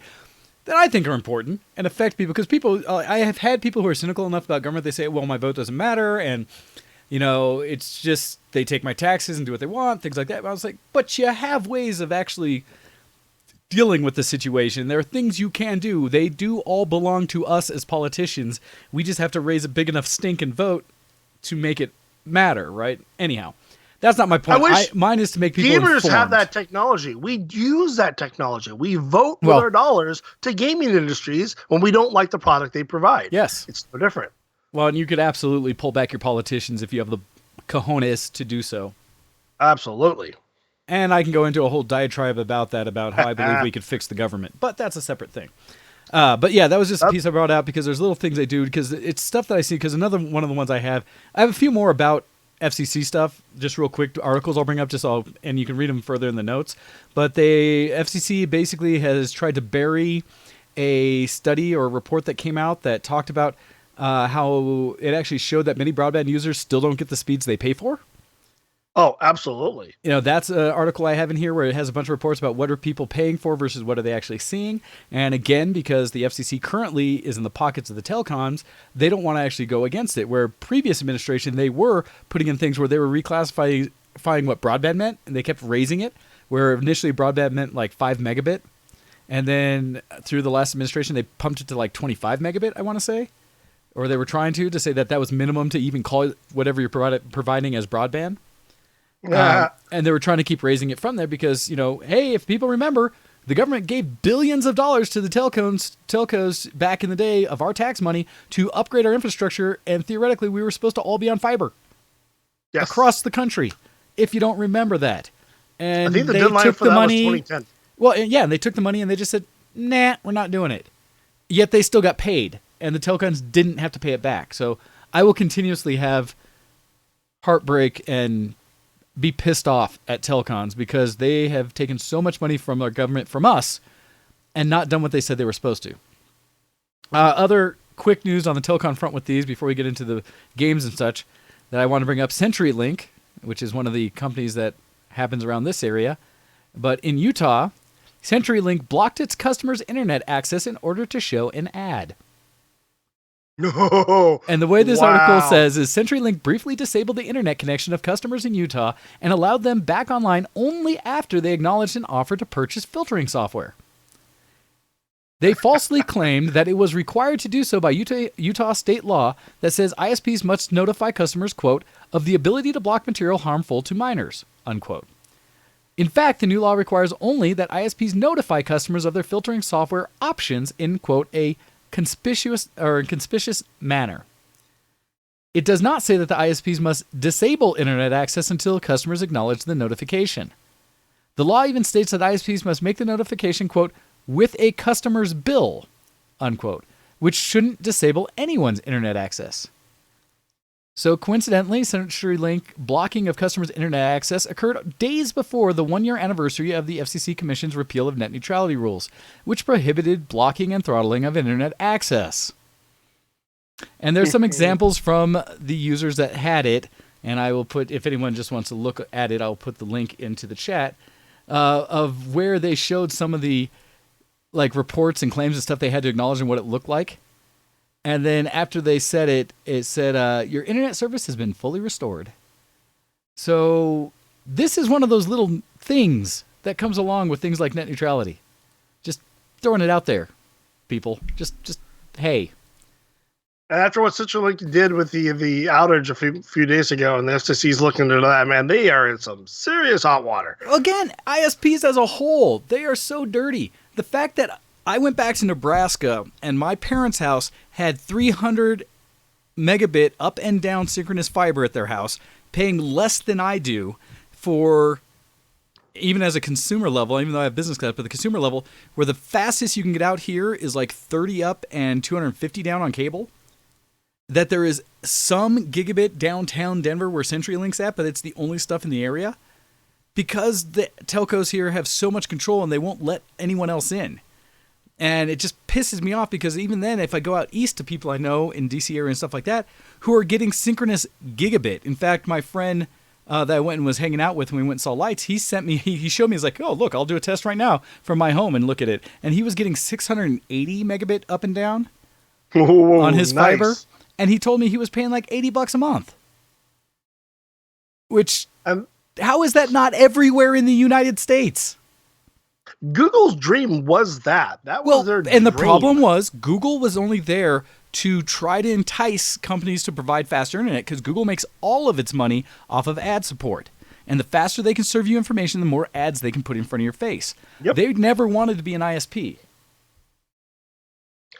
They should have tried here. When they were trying to get in the Portland area for the new Google Hub up here in Hillsborough, my city. I was all excited. I'm thinking, oh man, I get TV from them, by what channels? And they paid off the city council. All of a sudden they started putting so many regulations on it. Their Google was like, forget it. And that's what's happened in a lot of places. That's what's happened here in my area. That's actually what happened in Fort Collins, which would have been the first place in Denver area or Colorado to get fiber. They basically paid off the city council, and the city council said, oh no, nobody here actually wants fast internet. And so they blocked it. And they continue to do that. And that is so, what I would say, monopolistic in a way that the government should be protecting us as consumers. I will, again, rant and rave about this forever. And I will try not to take up the rest because we have games to talk about. But that was some of the news at the end of the year. What other things? Blizzard's cutting costs by firing a bunch of people, which talked about probably is Activision's influence. The PlayStation Classic Mini has already seen a huge price cut of about 40%. It's now about $60 versus $100. If you want to get a PlayStation Classic, which don't. And those are the main things. All right, with this, it is time to start talking about which games are great. All right, so my first location that I'm looking up games, I have a few out here because we're going to start on the PC world. But this is going to be talking about what was big on the PC according to Steam. So, from Tech Radar, their list they have, and there's a link for it, they've categorized things in a couple categories based on how much money has been made. So it's kind of an interesting way they did this because it wasn't necessarily which games are the highest popularity in the sense of their downloads or play or reviews. This is all about the dollars. And the dollars, and admittedly, this is Steam, so things like Fortnite do not play into this list. Since that is arguably the biggest game in 2018 and has made the most money. But it talks about the top games that are platinum level ones on Steam in 2018 are The Elder Scrolls Online, which honestly is a bit of a surprise to me. Yeah. Civilization 6, cool. Hey, man! People love Civ. CSGO Danger Zone, the new free version of CSGO. And this is what's interesting. A lot of these games are basically free to play, or some of the ones on the list.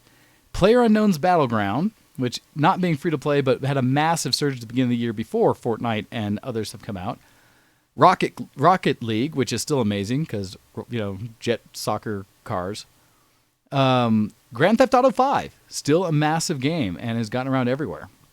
Far Cry 5, Rainbow Six Siege, Dota 2, Monster Hunter World, Assassin's Creed Odyssey, and Warframe. I throw those out there. Warframe is what? 3 or 4 years really has been pushing hard every year. Warframe's an interesting one, right? Because it's a free-to-play game, and you get a ton of content for free. And so that one really surprised me about how much money people are putting in there, but I know it's big. I've seen a lot of... I get emails from the developers as a podcaster, essentially, news things ahead of a lot of the releases. And it's crazy to see how much they are still putting out new content in Warframe. They are constantly releasing things. And it's a beautiful game. Oh, it is. Absolutely. It's fun. It's entertaining. It's a good one that you can jump into at any time and actually pick back up on it because it's not overly complex. No, you still run and gun or slide and swipe and slice because you're basically playing as, my friend Sir Spencer said, Space Ninja. For the most part, in it. It's got a lot of parkour elements to it. The game's gorgeous. It's been released across multiple platforms now. It's on console. I think it even came out for the Switch. So it's all over the place. Some of the other games that they talk about, and there were none that were like a huge surprise for me in that one. Warframe was a bit of one. I know a ton of people are all over Monster Hunter World, once it made it to the PC. That's another funny thing about a lot of these, where these are games that I think would have been big last year, but they only came to the PC this year. That were console prior. Dota 2 is another one that I'm really surprised on this list. I am. It's interesting because I know that like Heroes of the Storm has basically fallen off. And that Blizzard is dropping support for some of those, but Dota 2 has had a resurgence a bit and is staying up there. Now, I would be interested because, again, this is a Steam list where something like League of Legends falls in still, because I know it still gets a big followship on Twitch and streaming. And so that was a list I didn't look at. I didn't look at like the most streamed games. I just got some of the sales ones. League with the now new virtual ban, KDA. I mean, they're just reinventing the whole idea of what a game can provide its customer base. Yeah, no, Riot is doing everything it can to be engaged and out there, and people are loving it. Let's see, the other games that were on the Steam list, they had gold games, which made enough money to be considered whatever category that is. Those included The Witcher 3, Assassin's Creed Origins, and City Skylines. And one of the newer ones that came into it was Jurassic World Evolution, which admittedly looked gorgeous, and I was looking at over the Steam sale because it's on half off right now, and I was going to get it for my nieces, but their computers are not strong enough. And the game is really broken. Boy, the reviews slashed that one because have they? Yeah, the whole idea of the splicing to get better dinosaurs is so linear that they don't allow a lot of room for imagination on what you can design. Oh, okay. I did not know that. Yeah, I haven't really looked. I just saw the videos of it and was like, oh, that looks cool. Partly because my niece also plays the heck out of the game The Isle, which she runs around as dinosaurs. And so I knew she would actually love the Jurassic Park one, except that, like I said, her laptop does not have a discrete graphics card, and so I don't think it would have been able to manage. And of course, Jurassic World Evolution, get all you people eaten by letting one of the T-Rexes or Velociraptors out. That's always fun. You know that's got to be a part of it. Let's see. They had another category specifically set to VR, since I've talked about it a little bit. And this is no surprise to me. The biggest ones in there, Beat Saber, because best VR game out there. Job Simulator, surprisingly entertaining and silly and creepy. Skyrim VR and Fallout 4 VR, because Bethesda makes solid VR games, or versions of their games in VR. And in their gold category, Doom VR, of course. Zero Caliber, which I've recognized, but I can't remember specifically which one that is. And Space Pirate Trainer, which is still like the de facto VR shooter game that's out there. It's like the first one you get, and it costs like $15 unless it's on sale for less. So those are the ones I have from the Steam list. They also talked about the Steam controller, which is interesting because the prices on that dropped to almost nothing. And they were dumping this year the Steam Link because they basically decided that was a failure. And so I know that at some point with their rebates, they were selling the Steam Link, the little streaming box, for like $5 at some point. $5. Yeah. $5 Steam Link. Oh, sorry. And there's a few other lists I have in here. Some are probably bigger than others, and I don't know if I want to go through all of them. But from Games Radar, which I believe is, what is that, a UK-based one? I forget. They have a whole list of games on theirs. They have a top 25, and theirs goes beyond PC. So I was hoping to make sure to get a few in there. The first game on their list at 25, I don't know anything about. That's a PC game called 2 Point Hospital. Yes. That's from, it's a simulation game, kind of like it's The Sims, but more hospital-based. Okay. And you're basically building a little hospital. I put some of the freeware stuff on that. They have some beta testing on it I get to play with.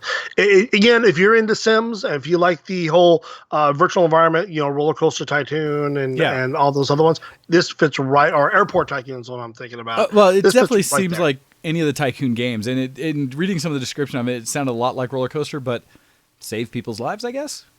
Versus in that scare aspect, them to death. But it's the meaning. So, no, that's cool. And those kind of, admittedly, sim games are a ton of fun. I'm just surprised how big it was rated.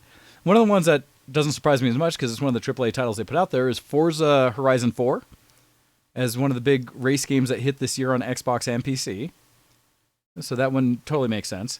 Another one that I did not know about, this is a little small game. It's on all platforms, it looks like. All platforms. From Digital Sun, called Moonlighter. Is that one that you're aware of at all? No, and I think if I brought Bryson in on this, his Twitch stream channel has been hitting a lot of these third-party, digital developers that they're putting out these basic games. He may have come across this one. I know he's talked about it, but I have not played it or seen it played yet. Yeah, but it's definitely an overhead. Overhead, simple design. It says it's an isometric action game where you spend your days running a shop in a small village and your nights as an adventurer crawling through randomly generated dungeons. Well, that totally seems like something everyone might enjoy. And they said it's 2 games in one, a shopkeeper sim and a Zelda-esque action RPG, and both are exceptional. So that's just one, and I imagine a lot of our people, Copy being one now that she's just jumped in, that would probably love a game like this. Yes. It's one that I just hadn't heard of. The next one I heard of but haven't played with, and I'm curious about because the developer behind it. It's called Into the Breach. This one's on From PC and Switch. Subset Games. And this is one that was produced. They say it's a tactical-based roguelike. Was it turn-based tactical roguelike from developers of the FTL game that is mecha versus kaiju battles on a chessboard playing field. Right there alone, who wouldn't love that? And This reminds me of the old tabletop, the Blitz and stuff from the 80s they had. The Blitz, Iron Front. It's all tile-based, point value. And the environment, of course, affects that point value. But this is just a virtual overlay of that kind of battle board, without the pieces. And it looks interesting. I actually came across this on 2 different websites, and I pondered about picking it up there because I like those turn-based style games. Oh, yeah, and I loved FTL, and so from that same kind of look and feel, I could see enjoying this one, especially because, for me, FTL used to be one of my lightweight laptop games I could play on the road anytime or play on a flight or something like that, and so I could see picking this up to be kind of the same thing. Yes. So that's one that's interesting to me. This one, again, not really a surprise because it comes out here end of the year, but it's huge. Super Smash Bros. Ultimate. The game that anyone and everyone who owns a Switch has been waiting for since they bought a Switch. And so... It's interesting. It's good. Plays very well. They give you about 60% of the content off the bat. The other 40% is unlockable. And there is some purchasing contact if you hook up to Twitch. If you do this, if you do that, you can get these characters unlocked.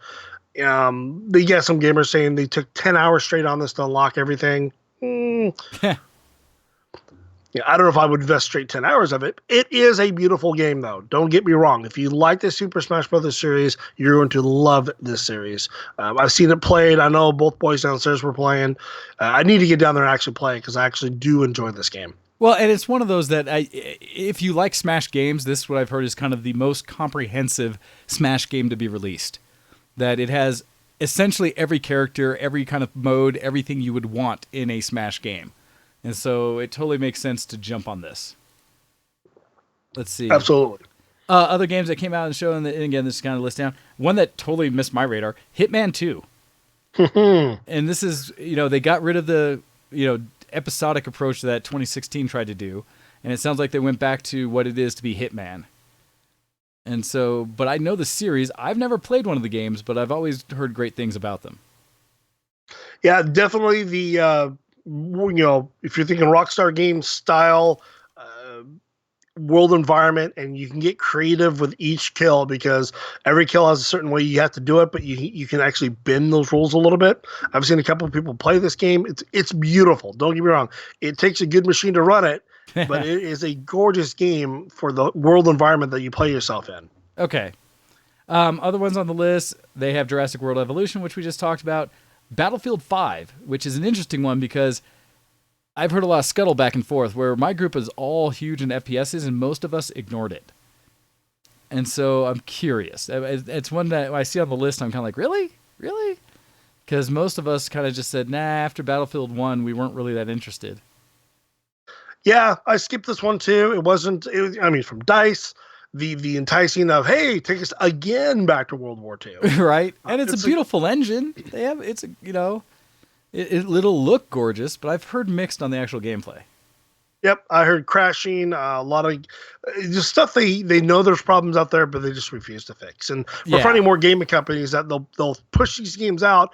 We'll fix it later, but they never get around to it, even after I hate that. Numerous people. Yes. So that one I can't speak to. I mean, it's a Battlefield game. It's just like the Call of Duty games. It's one that a lot of people will follow the series and probably just continue to do it, so I can't speak to the quality of it. In fact, I need to talk to my friend Nellie Mae, was probably my go-to because she played Battlefield 4 almost professionally. And so I'm kind of curious what her thoughts would be on it. Next one, which I've heard great things about, but I haven't seen or played myself, is Tetris Effect, which is on the PS4. And that's part of it. I don't own a PS4. But I've always loved Tetris games, and I've heard this is probably one of the best versions of a Tetris game to come out. I totally overlooked this one. I didn't catch it. So I don't know if it said Tetris. I mean, I'm just an old school Tetris. Oh player. yeah, I still have prefer the Tetris on good my old Game Boy. 2D. I'm good. I don't need no 3D Tetris because now I'm thinking Tempest.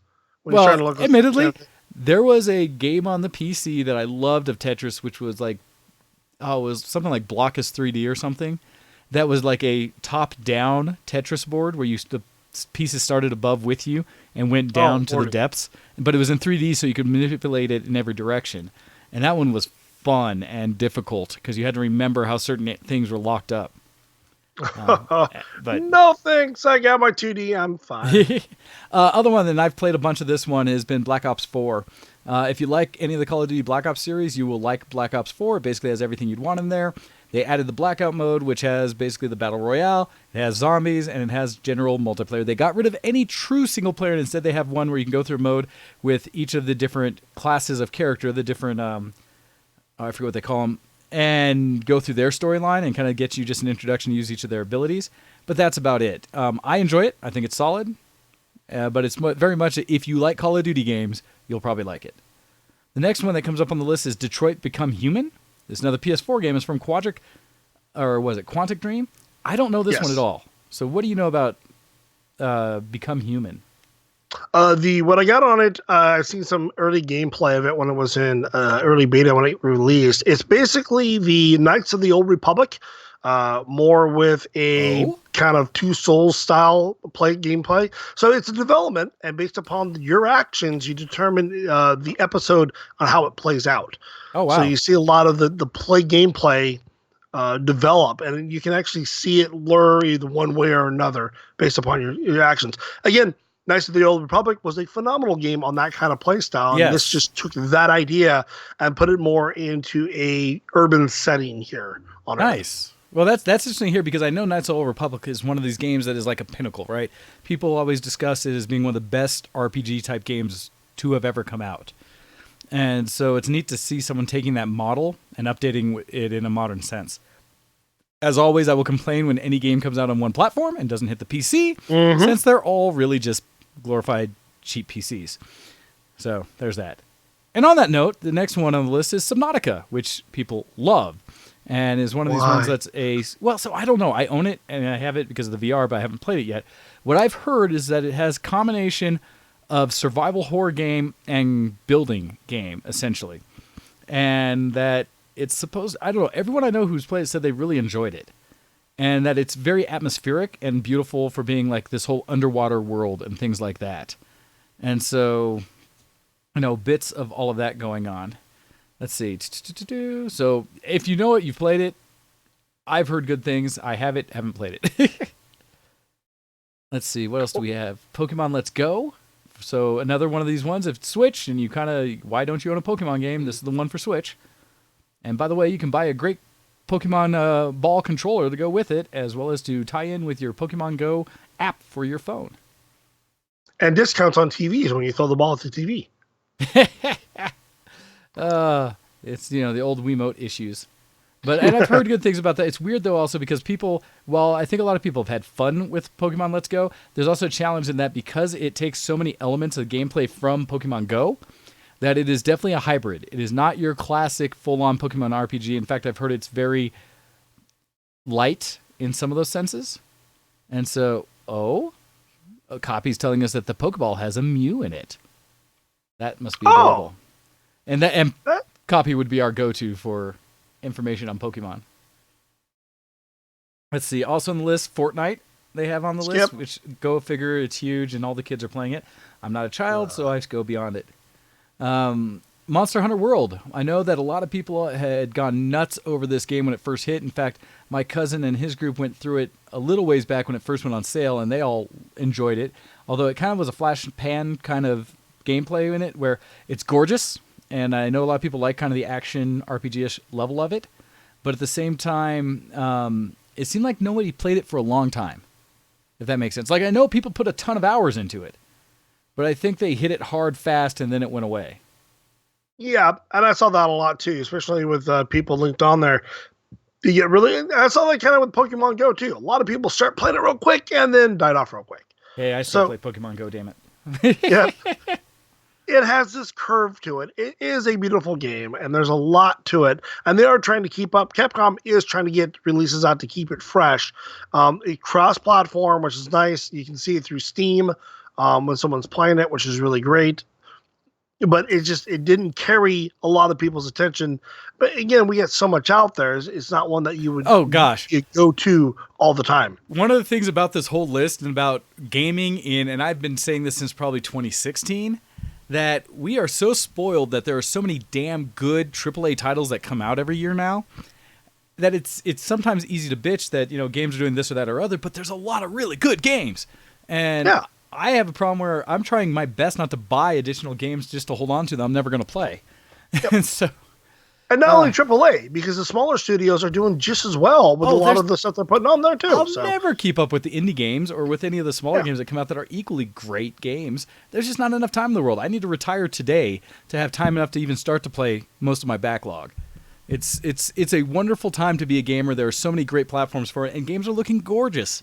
And the gameplay on all games has been improving, so it's actually a great time. Continuing on the list, we have like Far Cry 5, which I totally have not touched, skipped, or anything, but I've heard very good things about it, even though I don't know anything about it.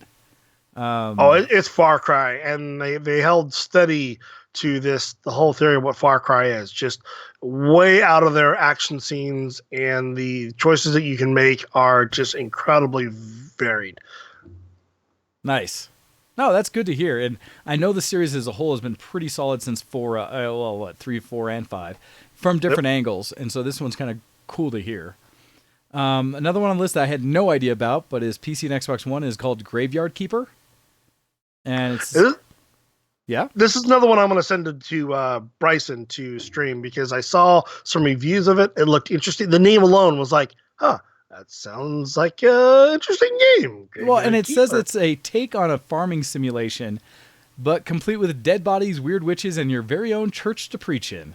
Craft, collect, and resources, and build your knowledge to become an all-powerful corpse cuddled. And so, yeah. I don't know anything of it. They say that it's kind of like Stardew Valley with corpses. But it's one that I can play that. Yeah, so I think it falls into that weird genre of ones that I haven't been playing, but I can understand would likely take all of my time. And St. Uther's saying that it is super fun. So it does look really interesting.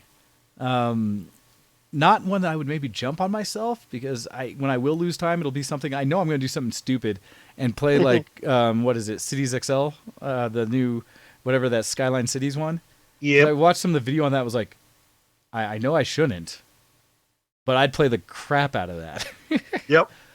They also have an Astrobot Rescue Mission one I can't speak to at all, because it's one that is on PSVR. So it's not just that it's PlayStation only, it's also in VR on PlayStation. So I have no idea. One of the other big ones that came out, and it's another one that pisses me off because it's on a single console, is the new Spider-Man game that's only on PS4. I've heard nothing but amazing things about it, and I can't play it. Yeah. And so and the videos and the streamers, it is a gorgeous game. And it supposedly makes you feel more like Spider-Man than any game has done in the past. Mm-hmm. And so that sounds great. And going along, I'm even more hyped for something like this after watching Spider-Verse, which everybody go see because it's freaking amazing. But I can't play it, so meh. Another one comes up is Celeste, which is another one of these small games that's across all platforms. It says it's a hyper-challenging and extremely beautiful 2D platformer from the creators of Towerfall. And other than that, I don't know anything about it, but it looks in the kind of that 8-bit 2D look, more colorful than maybe Super Meat Boy, but it looks like one of those kind that would challenge you in many ways and maybe want to make you, punch babies. Most likely. And I like seeing these developers that you never hear. Matt Makes Games.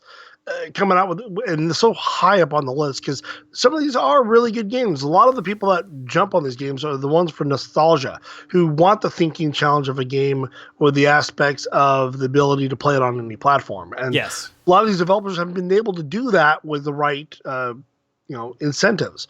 And I'm glad that PC and Switch and Xbox One and all that were able to offer these kind of scenarios. I mean, they're cheap. To them, they're just porting the game. That's all they're doing. There's not much to it. And I'm glad they're allowing these kind of developers to get up there, where we're seeing the downfall of Bethesda. We're seeing White having problems.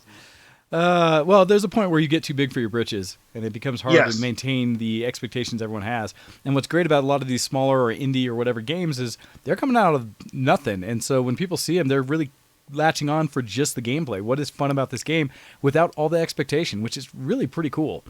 On that list, it looks like this next one, which I don't know anything about, called Dead Cells from Motion Twin. It's on everything as well, and it says it's a fast-paced 2D platformer, self-described as Roguevania, which is funny because that's my first time starting just recently to hear terminology that apparently everyone else knew, in the sense that it's combining the procedurally generated levels of a roguelike with the kinetic combat and gradually expanding exploration of the best Metroidvania games. And that was the term I'd heard recently, Metroidvania, that I'd never realized was a thing. Yep. I understand it once it was said, but I had never heard it before. Another game, and this is actually one of the first only on mobile games, which is Florence from Mountains. It's on Android and iOS. It's an interactive story about love, finding out who you are as an evolving adult, and the perils of having all the emotions, told across a touchscreen that makes you feel like part of the journey. Don't know anything about that one. So my unit would probably just crash in an emotional breakdown every 5 minutes. But hey, it's a fun game, right? Right? Hey, I always bring up one of my favorite games from a couple years back, which is This War of Mine, as being like one of the most screw with you emotionally games I've ever experienced, but at the same time, it's so darn good. And so, yes. Copy's also making sure to let everybody know that if you want to see some of these new games get broke as hell by epic speed runners, check out AGDQ starting next weekend. Oh, There's yes. Awesome games done quick, where you too can support, get in there and donate so that you can support some of the I forget which charities they're donating to these days. I know it's always a kids one and some others, but I think they sometimes change it up. Kids Play. Kids Yeah. Play is the big one they dump to. Say Copy knows. She follows all of them.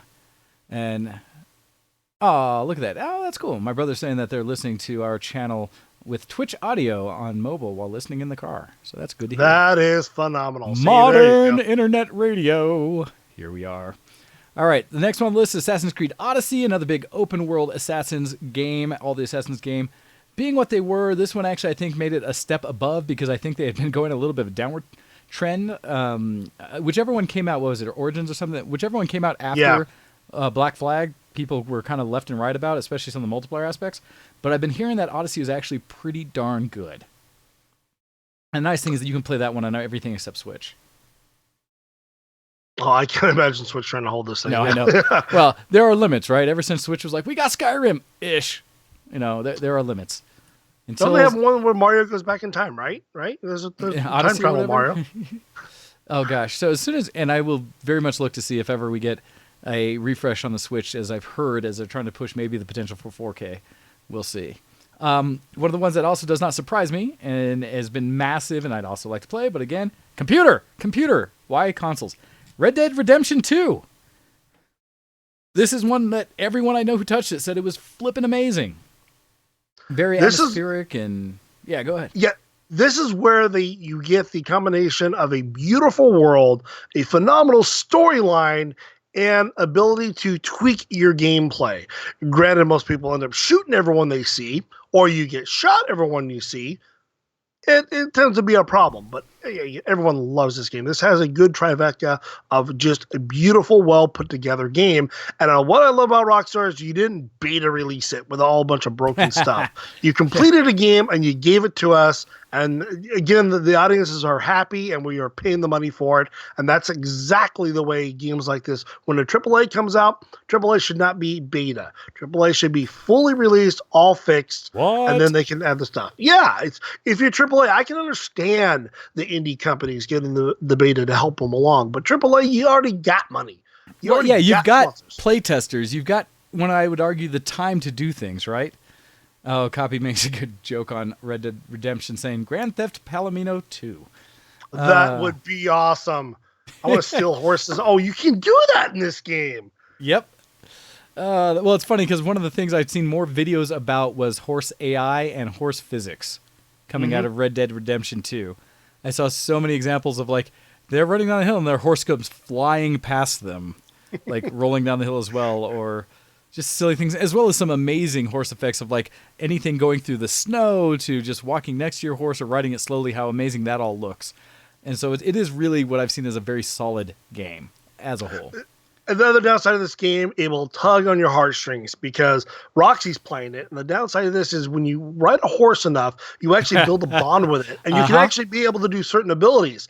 But understand, your horse can die. Yes. And it's not resurrectable. No. So when people lose their horse, it's like, my friend. My buddy. I've heard that. It hurts. And I've heard a because lot. there's like a horse or two that are like the best in the game kind of thing. And that I've heard people lose it when that horse passed. Yep. So yes.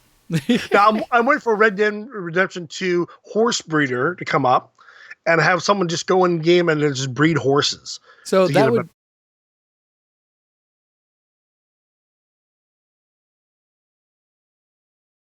multiplayer to it like they do with Grand Theft Auto. I don't know for sure. Because if it was an online thing, that's totally where you have your horse breeder go. You have somebody who just spends all their time, in essence of the old chocobo raising that you would do in Final Fantasy games. Oh, absolutely. And top of the list here from Games Radar was God of War on the PS4 from Sony Santa Monica. Because, no question, God of War has been one of Sony's biggest series. And it's probably one of the ones that pushes me closest to thinking maybe I would do something where I get a PS4 only. Because I do love me the God of War games. Puzzling and great action over the top kind of everything. And I haven't played it. As well as, best father-son combo game that came out this year? Oh, absolutely. That's what this game really brought people about. They talk about the gameplay and all that, but it's all about the relationship between him and the son and the journey they take together. And it's just the memes that come out, the cartoonists that have touched upon it. It's just like, ow. I mean, dude, all the kid wants is a freaking hug. Give him a hug. Where's the hug button on this controller? Dang it. And, so I know Sam played this game and he said that's all you think is like, give me a hug button. Because this kid is like devastated through the first part of the game. Oh, no. And you hear say things just like, man, that kid just needs just some kind of emotional connection. But the father's like, tough it up. You're bleeding. You're not bleeding. You're all right. Blah, blah, blah. Oh, gosh. No, that's good to hear because I've seen so many things. One of my favorite memes or something that came out of it was with multiple media this year was about Fields was Daddy of the Year awards because I see it from both God of War with Kratos as well as with Thanos were probably my favorite ones I got to see this year. Aw. So yeah, top two games and some really touched heartstrings to be tugged on, but again, the list wasn't bad. It definitely pointed out some of the big players on the console and the PC games. I'll give it that. A couple of them new ones that I haven't caught before. Again, I like seeing indie games reach the top of these lists because they need that due acknowledgement to advance better to what they've already created. Absolutely. And I like to see that aspect. Well, and I recommend there's some other lists out there, which is really neat to go through, from my opinion. That I don't want. We only have a few, 5 minutes left in the show, so I can't go through them all because I have a list here that is from Polygon. That's like top 50 games they saw. And because deeper in the list, they have some games I've never heard of. One of the ones I'd seen but didn't know about and now put on my list of wants is Ni no Kuni 2, Revenant Kingdom, which is the Studio Ghibli looking Japanese role-playing game. And I was just going to say, bless you. I thought that you were just sneezing. I'm sorry. There's some other ones, Lumi's Remastered, Frostpunk, which I've heard a ton about. Octopath Traveler. There's just a bunch of these other games on here that look really interesting. One of the ones that's on this list that didn't get made out completely was Fallout 76, which is interesting, right? Because Bethesda having a ton of issues, but the quality of game, arguably, Fallout 76 is actually quite good. I got a lot of hours into the game, and honestly, I felt I didn't get everything in it. Got for the what I paid for because they put it on sale so flipping quickly after it came out. That irked me to no end. But the game is still beautiful. There's a lot of gameplay into it, but the end game is definitely weak in that one. Okay, so. Yeah, and that's a challenge I think with any of those games to some level. When I played the beta and that's all I played, I really felt though that it kind of gave you a taste of all of it, like everything I expected from a Fallout game. It just got rid of some of the regular NPCs, and you instead had it through holotapes and some of the robots and stuff. Yes. And so it's like, but I still feel like the story was there. I wanted the vendor aspect of it, the one they promised. I built a nice little base that looks like a shop.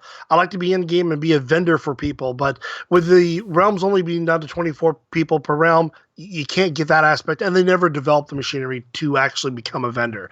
And I'm really disappointed in that aspect because it was promised from day one. Gotcha. Well, and that's, I think, one of the challenges Bethesda's had and a bunch of other things have had, that it was reaching out to people's expectations, because a lot of people, even arguably like No Man's Sky, right? When it first released, it was garbage, but now supposedly it actually meets people's expectations. They have a lot of fun with it, but it's getting those initial expectations correct, right? And so many companies seem to be overselling things lately.